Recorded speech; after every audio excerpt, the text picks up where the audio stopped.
여러분 안녕하십니까? 성경의 맥을 잡다 54번째, 54번째 시간입니다. 오늘은 농부 하나님 1이란 제목으로 함께 말씀 연구하도록 하겠습니다. 우리 지난 시간에 배운 거 잠깐 복습해 보면 지난 시간에 왕의 뜻, 산상수훈을 배웠습니다. 마태복음 5장, 6장, 7장 하나님의 백성이 된 사람들은 이렇게 살아야 된다 라는 것이 산상수훈의 핵심이었죠. 너희가 진정 하나님의 헷세들을 깨닫고 그분의 언약의 가치를 안다면 이제 너희도 너희의 이웃에 대하여 심지어 원수까지라도 헷세드, 즉 언약적 사랑을 나누어 줄 그들의 언약주가 되라고 말씀하고 있습니다. 그래서 우리 지난주에 주기도문 배웠죠. 이 주기도문 우리가 진심으로 주의 기도문을 할 수 있는 사람이 되었으면 좋겠다라고 말씀을 드렸습니다. 여러분 성경은 하나님 나라를 세우기 위해서 언약을 맺은 이야기라고 제가 말씀드렸습니다. 기억나시죠? 앞으로 우리가 사복음서를 공부할 때 비유가 나오든지 아니면 교훈이 나오든지 구약에서 신명기를 가지고 역사서를 우리가 적용했잖아요. 이제는 구약 전체를 가지고 신약을 적용하는 법을 좀 배워보도록 하겠습니다. 신약이든 구약이든 가장 기본은 신명기라는 책이 있고요. 왜냐하면 신명기가 하나님 나라와 언약이 깊이 관련되어 있기 때문이죠. 특별히 예수님 당시의 시대는 하나님 나라의 중요한 인물 기억나십니까? 왕, 선지자, 제사장. 그런데 사실상 왕과 선지자는 약 400년 동안 자취를 감추었습니다.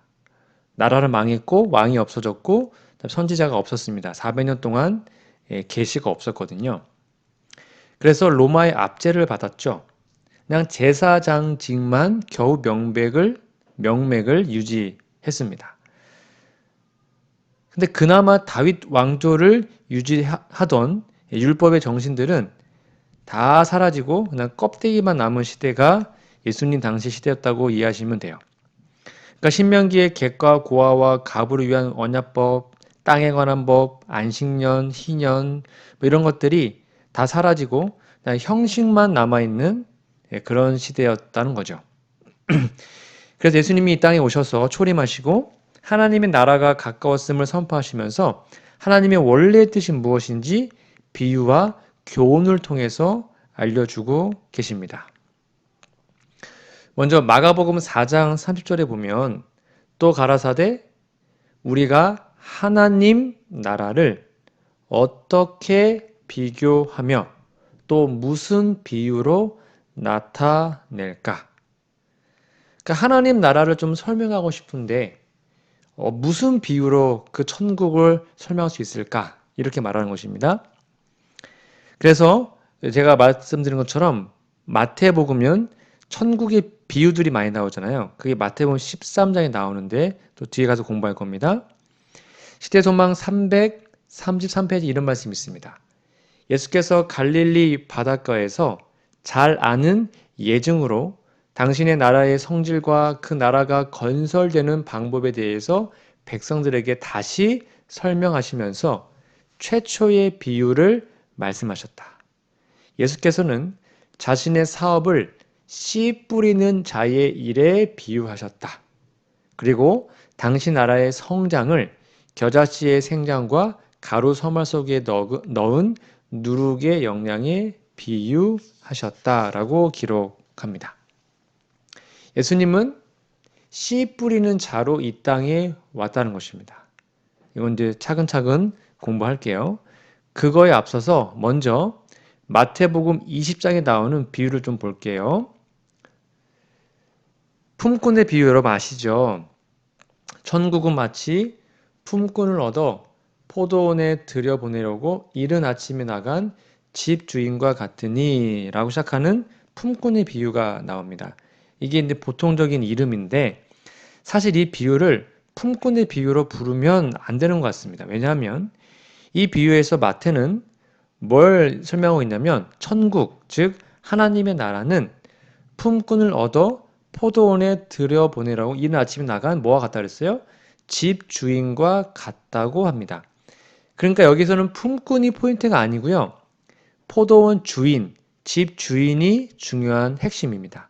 그러면 이 비유는 포도원 주인의 비유라고 해야 더 맞지 않을까 생각됩니다. 여하튼 이것은 품꾼의 비유로 알려져 있습니다. 이 사복음서에 나오는 비유들은 대부분 천국, 즉 하나님의 나라에 대해서 자세히 풀어서 설명합니다. 우리가 천국에 가야 되잖아요. 그러니까 천국이 어떤 곳인지를 우리가 배우는 겁니다. 언약주와 언약종의 관계를 많은 이미지와 비유로 묘사하는 거 우리 다 이미 배웠죠. 근데 이것은 포도원 주인과 포도나무의 관계로 표현합니다. 이것도 언약 관계입니다. 포도원 주인과 포도나무. 다 이미 설명드렸습니다. 이 비유에 쓰인 단어들을 보면 우리가 구약에서 공부한 언약 이미지들이 담겨져 있습니다. 예를 들면 마태복음에는 천국이 나오지만 이것을 구약에서는 하나님의 나라라고 나와 있고요. 집이 뭐라 그랬습니까? 하나님 나라와 언약을 합친 것을 집을 세우는 것으로 다 설명드렸습니다. 여기 주인이 나오잖아요. 이거는 구약의 언약적 표현으로 하면 언약주가 되고요. 품꾼이 나오잖아요. 이거는 언약종을 의미합니다. 그리고 포도원은 이스라엘 나라를 표상하고 있죠. 포도밭 주인, 집 주인이 등장합니다. 주인이 품꾼을 부리러 아침에 일찍 장터에 나갔습니다. 그러니까 장터에 나갈 때 그날 하루 포도밭에 몇 명의 일을 시킬지 이미 다 계산하고 가지 않겠습니까? 예를 들면 오늘은 한 10명이 필요하겠다. 그럼 아침 나가서 10명만 뽑아오면 되는 거예요. 근데 장터에 갔더니 사람이 막 수십 명이 기다리고 있는 거예요. 자기 뽑아달라고. 그러면 여러분 어떤 사람 뽑겠어요? 비실비실하고 힘 못 쓰고 뭐 그런 사람 뽑을까요? 아니면 좀 똘똘하고 부지런하고 막 눈빛 살아있고 막 이런 사람 뽑을까요? 당연히 그런 사람 뽑겠죠. 여기 나와 있는 이른 아침은 마태복음 20장을 먼저 피세요. 이른 아침은 우리 시간으로 말하면 아침 6시를 말합니다. 이제 주인은 자기 밭에 나가서 일 시키고 감독 잘하고 저녁에 품삯 주면 끝나는 겁니다. 근데 갑자기 주인이요. 아침 9시에 또 나가는 거예요. 어디 갔을까요? 장터에 간 겁니다. 가보니까 또 사람들이 놀고 있어요. 그러니까 이번에도 뭐 한 몇 명을 뽑아서 포도원을 데려갑니다. 자, 그러면 아침 6시에, 아침 9시에 뽑았으면 이제 더 이상 안 뽑아도 되잖아요? 근데 3시간 뒤에 12시에 또 나갑니다. 그러니까 청지기가 주인을 부르죠. 주인님, 잠깐 어디 가십니까? 나 장터에 간다. 주인님, 이제 안 가셔도 됩니다. 일꾼들 충분합니다. 막 말리는 거예요.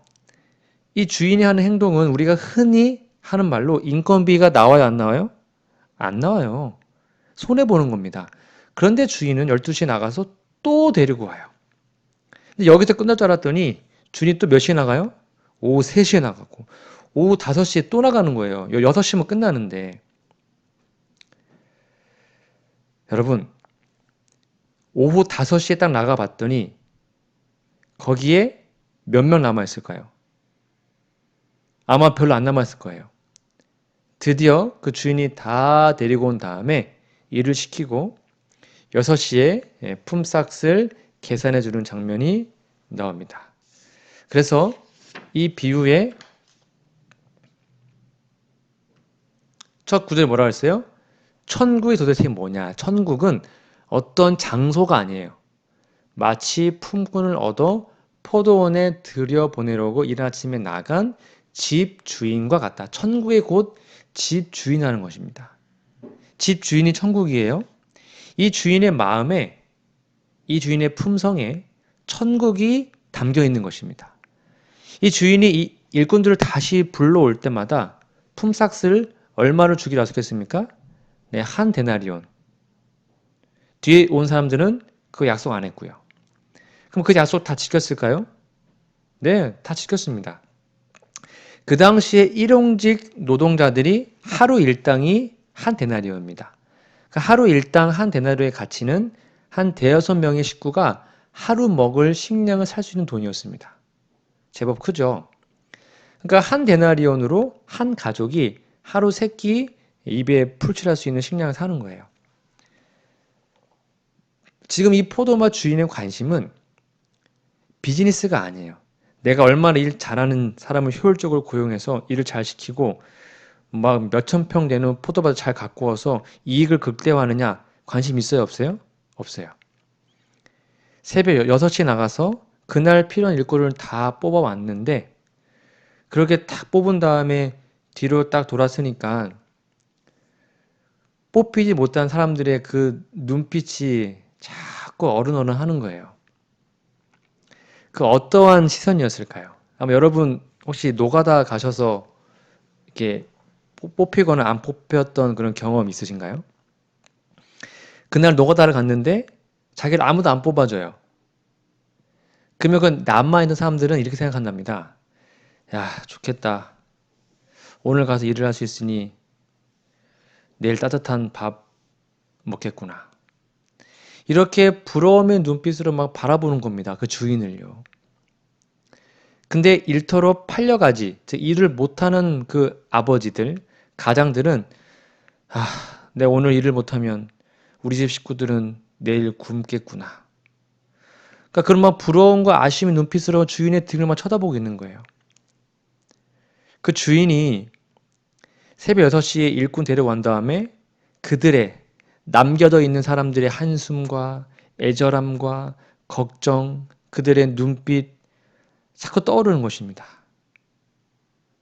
그래서 그 장터에서 아쉬운 그 애절한 눈빛으로 쳐다보는 그 일꾼들의 눈빛들이 지워지지 않는 거예요. 여러분 이 사진이 뭔지 아십니까? 요즘 코로나 때문에 일자리가 많이 없어졌잖아요. 사람 엄청 많죠. 새벽 4시 남구로에 있는 인력시장이라고 합니다. 아마 이렇게 많은 사람들이 있지 않았나 생각해요. 이렇게 수많은 사람이 새벽부터 나와가지고 자기가 이제 뽑혀가기 위해서 있는 거예요. 근데 다 뽑혀가지 않습니다. 정말 건장하고 일 잘하고 좀 젊은 사람들을 위주로 뽑겠죠. 여기도 지금 인력시장에 남아있는 분들입니다. 어제도 일감이 없어서 빈손으로 왔다가 빈손 돌아갔던 사람들이 많이 있었다고 합니다. 이게 오늘날 현실인데. 여하튼 그래서 이 주인이요 다시 가는 거예요. 그리고 부릅니다. 9시에 불러서 또 데리고 옵니다. 그러면 또 생각나는 거야. 거기 또 남아있을 텐데 그 사람은 어떡하나. 여러분 생각해 보세요. 시간이 흐를수록 일할 만한 능력이 있는 사람들이 점점 많아질까요? 줄어들까요? 쉽게 말하면 일꾼을 A급, B급, C급으로 나누면 나중에 끝까지 남아있는 사람은 누구일까요? 그쵸? 노약자나 아니면 장애인이나 아니면 힘 없는 사람이나 뭐 손이 좀 다친 사람이나 뭐 그런 사람들이겠죠. 아무도 안 뽑아가는 사람들. 그런데 그러한 사람들까지도 마지막 오후 5시에 불러서 포도원으로 데려온 것입니다.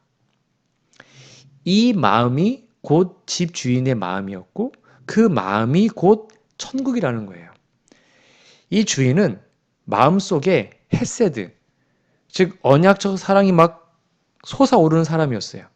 그래서 드디어 6시에 일꾼들을 다 부릅니다. 품삯을 나눠줍니다.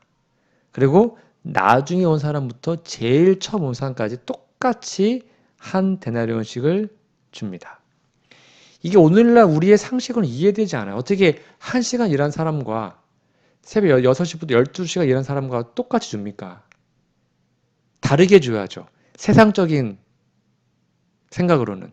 근데 이거는 세상이 아니고 하나님 나라 천국이잖아요. 천국은 다른 거예요. 신물교훈 396페이지입니다. 집주인이 자기 포도원에서 일한 일꾼들을 취급한 방법은 하나님께서 인류를 취급하시는 방법을 나타낸다. 인간의 방법이 아닙니다.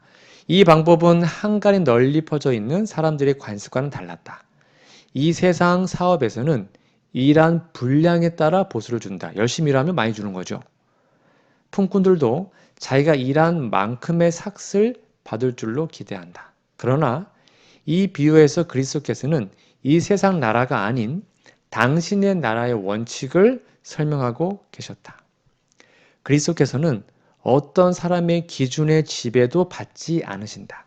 주님께서는 내 생각은 너의 생각과 다르며 내 길은 너희 길과 달라서 하늘이 땅보다 높음 같이 내 길은 너희 길보다 높으며 내 생각은 너희 생각보다 높으니라고 말씀하셨다. 그러니까 주인은 언약을 지키는 사람으로 묘사됩니다. 이 주인의 모습에서 천국은 그의 마음속에 헤세드, 그 언약적 사랑이 솟아오를 뿐만 아니라 언약을 지키는 주인이 있을 때 가능하다는 사실을 보여줍니다. 이때 누가 가장 불평 많았겠어요? 네, 새벽 6시부터 하루 종일 일한 사람이 막 불평합니다. 그러면 그날 과연 어떤 사람이 가장 열심히 일했을까요? 네, 늦게 온 사람입니다. 일꾼 될 자격이 없는 자기를 불러주고 그냥 하루 품삯을 다 준 거예요. 얼마나 감사하겠습니까? 오후 5시, 오후 3시 정오에 왔던 사람이 더 열심히 일하지 않았겠습니까?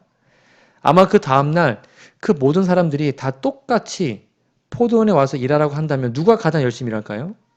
네, 늦게 부름을 받은 사람이 가장 열심히 일할 겁니다. 왜냐하면 그 마음 가운데 그 주인의 한량없는 사랑과 은혜를 경험한 그 사람들은 그 다음 날에도 그 다음 날에도 아마 쓰러지도록 충성을 다해서 일을 했을 겁니다. 여러분, 성경에는 안 나와 있지만 좀 상상을 해볼까요? 5시 반쯤 이 주인이 막 어디론가 나갔을 것 같아요.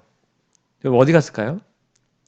지금 포도밭에 일하고 있는 사람들은 다 한 집안의 가장들입니다. 아빠들이에요. 그 가장들이 하루 일을 해야 그 다음날 식구들이 하루 먹고 또 일을 해야 그 다음날 먹고 사는 거예요. 근데 주인이 머릿속에 갑자기 누군가 막 떠오르는 겁니다. 그나마 여러분 포도원에서 일하는 사람들은 그나마 행복하다는 겁니다. 그래도 집안에 뭐가 있다는 거예요? 아빠가 있잖아요. 가장이 있잖아요. 그래서 아빠가 있고 가장이 있었기 때문에 하루의 수고로 그래도 끼니 때울 수 있잖아요.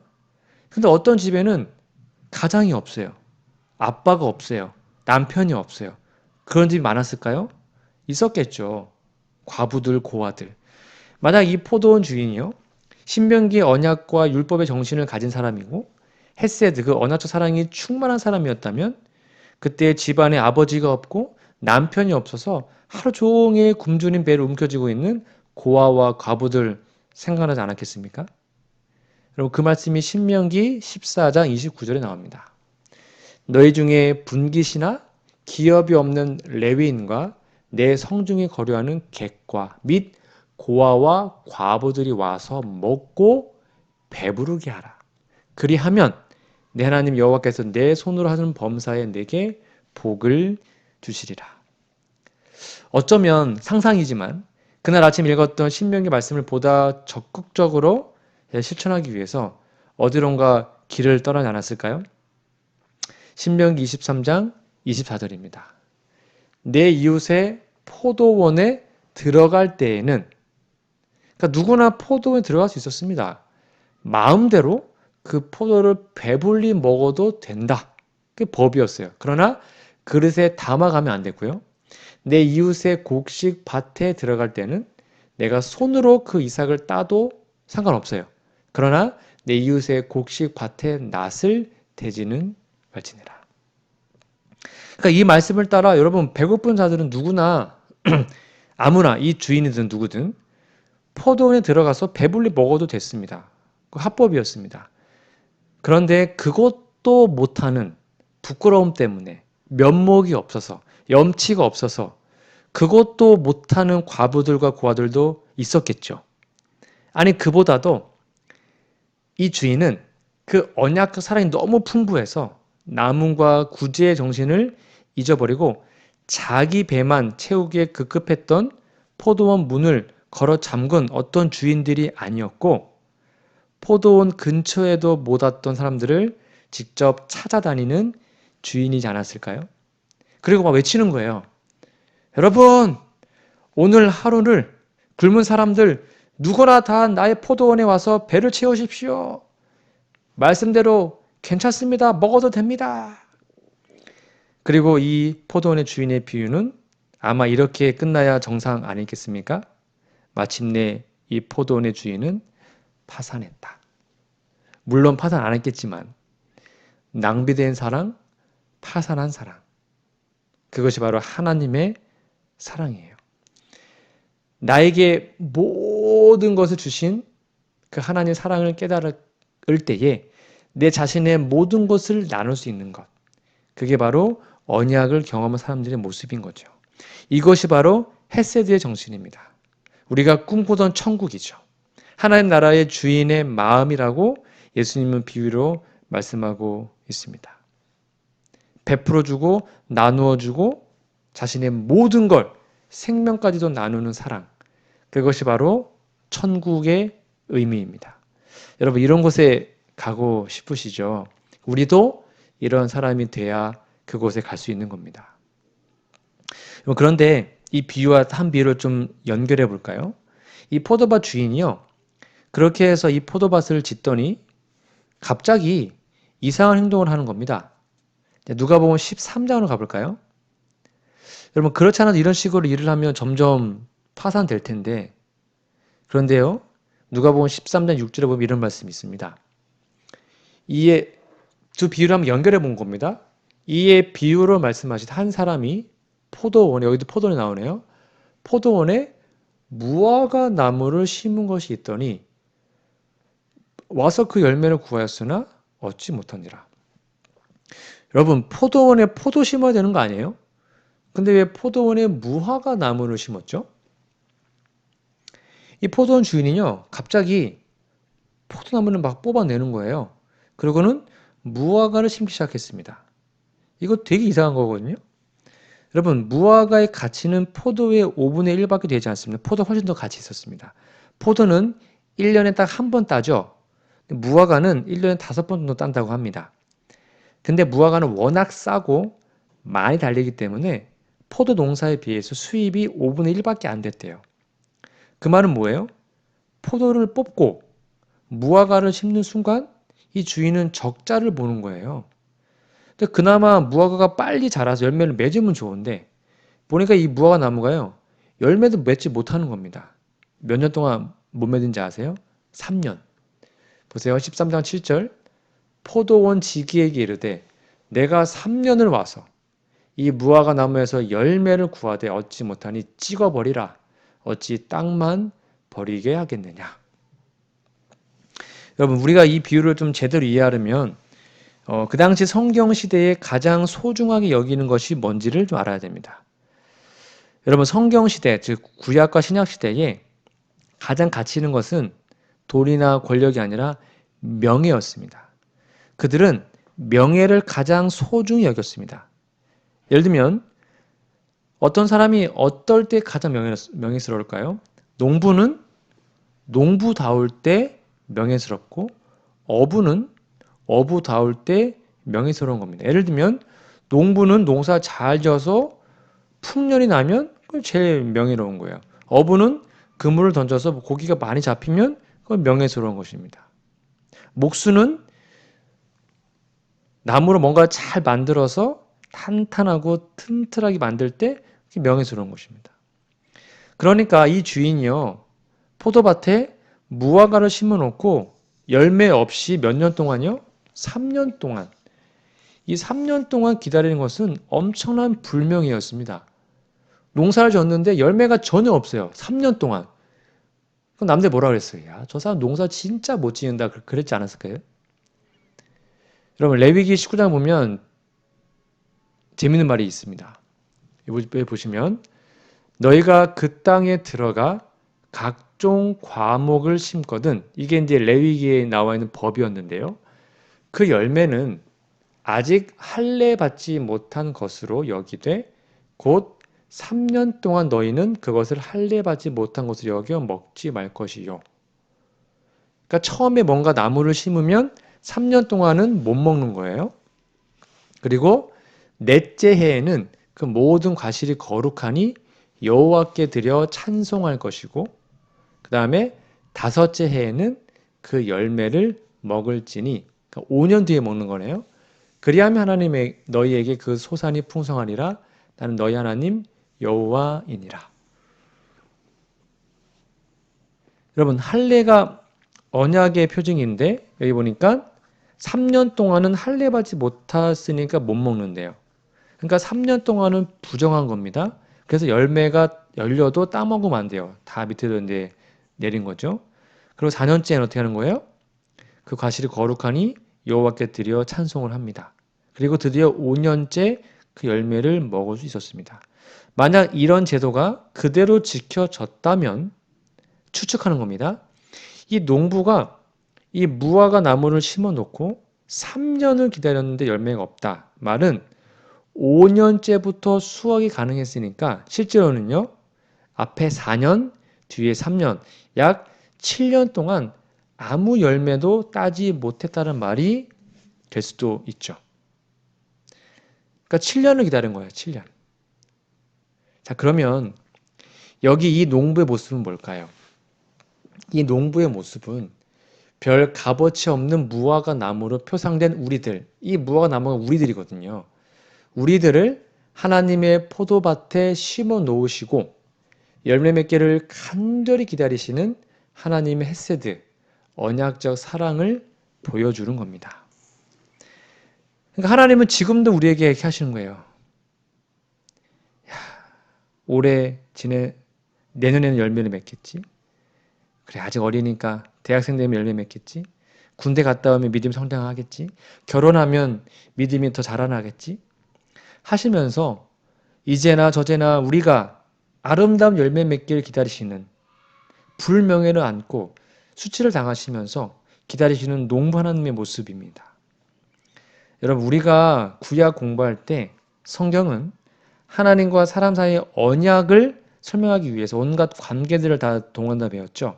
언약적 관계 기억나세요? 아버지와 아들, 남편과 아내, 왕과 백성, 양과 목자 기억나시죠? 그러니까 이 언약에서는요. 농부와 나무가 언약적 관계입니다. 그런데 주인이 3년 동안 기다려도 열매가 없자 이제 찍어버리라. 도저히 안 되겠다. 찍어내라. 라고 명령을 합니다. 여기서 한술 더 뜨는 사람이 등장합니다. 포도원 지기. 이 포도원 지기가 나오는데 주인이 말하는 거예요. 주인과 포도원 지기는 달라요. 주인이 포도원 지기에게 이르되 내가 3년을 와서 이 무화과 나무 열매를 구하지 얻지 못하니 찍어버려라. 어찌 땅만 버리게 하느냐. 대답하되 주인이여. 근데 포도원 지기가 말하는 거예요. 주인님, 금년에도 그대로 두소서. 내가 두릅하고 막 삽질해가지고 걸음을 줄이니 이후에 만일 열매가 열면 좋거니와 그렇지 않으면 찍어버리셔서 한 번만 더 기회 주시면 안 되겠습니까? 라고 얘기한 겁니다. 누가요? 포도원 지기. 이 포도원 지기가 금년에도 그대로 두자고 주인에게 부탁을 합니다. 두릅하고 걸음을 주겠다고 말하는 거예요. 그러면 올해 첫 열매가 거둘지도 모른다고 말합니다. 여러분 이 첫 열매에 대한 이미지는 저희 나중에 성령 공부할 때 좀 더 알려드릴 텐데 일단 여러분 이 첫 열매는 성령님을 표상합니다. 여기 주인은 아버지 하나님이시고요. 포도원 지기는 예수님을 의미합니다. 그렇게 모습 알고 계세요. 자, 로마서 8장에 보면 제가 잠깐 설명드리면 그뿐 아니라 또한 우리 곧 성령의 처음 익은 열매, 여기 첫 열매가 나오죠. 그게 성령인데요. 열매를 받은 우리까지도 속으로 탄식하여 양자될 것 곧 우리 몸의 속량을 기다리느니라. 이 부분을 재림교회 주성은 이렇게 표현하고 있습니다. 이 부분의 헬라어는 또한 성령 자체가 처음 열매요. 장차 오게 될 좋은 것들에 대한 보증이요. 맛보기라는 뜻으로 해석할 수 있다. 재림교회 주석입니다. 그러니까 성령이 열매로 봐도 무방하죠. 그러니까 주인과 포도원 지기는 주인은 바로 하나님 언약주, 포도원 지기는 언약종 예수님의 관계를 비유하고 있는 거예요. 이 두 분은 창세 전에 맺은 창세 언약, 거기에 신실하십니다. 그래서 희망도 없고 가치가 없는 무화과 나무 같은, 열매 없는 나무 같은 우리를 하나님의 귀한 포도원에 심으시고 우리의 삶의 첫 열매가 맺기를 기다리십니다. 첫 열매, 성령을 말하는 겁니다. 그래서 이 장면은 삼위 하나님께서 인간의 구원을 위해 언약 안에서 협력하시는 애쓰는 모습을 보여주고 있습니다. 주인 하나님이시고 포도원 지기 예수님이시고 열매 성령님이시고 삼위가 연합하여 우리를 구원하기 위해서 애쓰는 모습인 겁니다. 그래서 화해주석은 이렇게 말합니다. 우리의 성화는 아버지와 아들과 성령의 일이다. 성화의 귀한 열매를 맺는 걸 말하는 거잖아요. 그것은 성부와 성자와 성령과 하나 되기 위하여 자신들을 하나님께 묶어놓은 사람들과 하나님이 맺은 언약의 성취이다. 그대는 거듭났는가? 그대는 그리스도 안에서 새로운 피조물이 되었는가? 그렇다면 그대를 위하여 일하고 계신 하늘의 크신 새 능력자들과 협력하라라고 말을 합니다. 쉽게 말하면 우리가 무화과 나무인데요. 영적 불임 상태인 것입니다. 열매가 없어요. 수십 년 교회 다녀도 열매를 못 맺는 것입니다. 영원 구원의 열매, 성령의 열매, 봉사의 열매가 없는 거예요. 그러나 포도원 지기 예수님은 땅을 깊이 파고 거름을 주어서 다시 한번 그 나무를 우리를 살리기 위해서 부단히 애쓰고 있는 것입니다. 주인님, 이 나무가 무슨 잘못이 있습니까? 다 제 책임입니다. 제가 땅을 더 깊이 파고 거름을 더 많이 주겠습니다. 저를 봐서라도 올해 한 번만 더 기회를 주십시오. 이렇게 예수님이 지금도 우리를 위해서 하늘에서 중보하고 계신 거예요. 근데 우리의 모습은 어떠합니까? 이 부분에 대해서 예언신의 권면을 읽고 말씀을 정리하겠습니다. 여러분 잘 보세요. 실물교에 나와 있는 말씀입니다. 무관심한 자들이여, 그대들은 주의 포도원에 열매 없는 나무가 아닌가?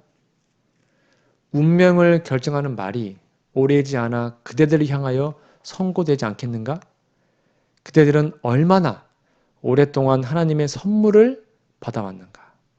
또 주께서는 얼마나 오랫동안 그대의 사랑의 보답을 바라고 기다려 오셨는가? 하나님의 포도원에 심겨지고 포도원 지기의 주의 깊은 돌봄을 받아온 그대의 특권은 얼마나 놀라운 것인가? 얼마나 자주 부드러운 복음의 기별이 그대의 마음에 감동을 주었는가? 그대는 그리스도의 이름을 지니고 있으며 외적으로는 예수의 몸된 교회의 일원이지만, 즉 겉보기에는 목사고 장로고 집사이지만 오히려 크신 사랑의 마음과는 연결되어 있지 않은 자이다. 혹시 우리의 모습은 아닙니까? 그리스도의 생명의 조류가 그대를 통해 흐르지 않고 있다. 그리스도의 품성의 아름다운 덕성인 성령의 열매가 그대의 생애에서 보이지 않는다. 이어서 볼까요? 여러분 한번 잘 생각해 보세요.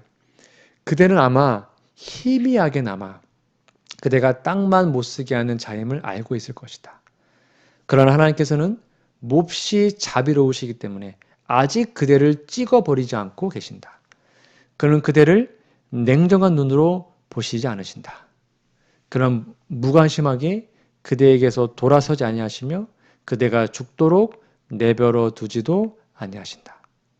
그분은 그대를 바라보시면서 수백 년 전에 이스라엘 백성을 향해 외치던 말씀, 곧 에브라임이여 내가 어찌 너를 놓겠느냐, 이스라엘이여 내가 어찌 너를 버리겠느냐, 내가 나의 맹렬한 진노를 바라지 아니하며 내가 다시는 에브라임을 멸하지 아니하리니 이는 내가 사람이 아니요 하나님임이라. 이러한 말씀을 외치신다. 긍휼이 많은 구주께서는, 아까 구주가 포도원 지기였죠. 금년에도 그대로 두소서. 내가 두릅하고 거름을 주겠나이다 하고 그대들을 위하여 대언, 지금도 중보하고 계신다라고 말합니다. 이어서 볼게요. 이후에 만일 실과가 열면 좋거니와 그렇지 않으면 성령의 역사에 반응을 나타내지 않는 사람은 점점 완고해져서 마침내는 성령의 감화를 전혀 감지할 수 없게 된다. 바로 그렇게 되었을 때에 찍어버리라 어찌 땅만 버리느냐라는 선고가 내려진다. 여러분 잘 보십시오. 주께서 오늘 지금 이 시간 그대를 부르신다. 이스라엘아 내 하나님 여호와께로 돌아오라.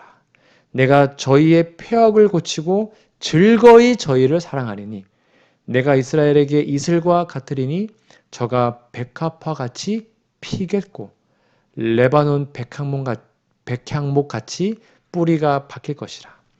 그 그늘 아래 거하는 자가 돌아올지라. 저희는 곡식같이 소성할 것이며 포도나무같이 꽃이 필 것이며 그다음에 결국 어떻게 되는 거예요? 내가 나로 말미암아 즉 하나님 예수님으로 말미암아 열매를 얻으리라. 아멘. 하나님은 지금도 우리에게 은혜의 시기를 연장하시고 우리를 부르십니다. 우리가 하나님께로 가야 열매를 맺을 수 있고 그 열매를 맺은 사람들이 결국 하늘에 옮겨지는 것입니다. 여러분, 혹 우리가 지금 땅만 버리고 있는 열매 없는 무화과 나무일지라도 오늘 하나님께로 나아가셔서 하나님께 주시는 귀한 생명을 받으시고 그리하여 올해 안에 귀한 아름다운 성령의 열매와 구원의 열매와 모든 열매가 맺혀서 하나님 보시기에 아름다운 삶이 저와 여러분의 삶이 되시기를 간절히 바라며 오늘 말씀을 마치도록 하겠습니다. 감사합니다.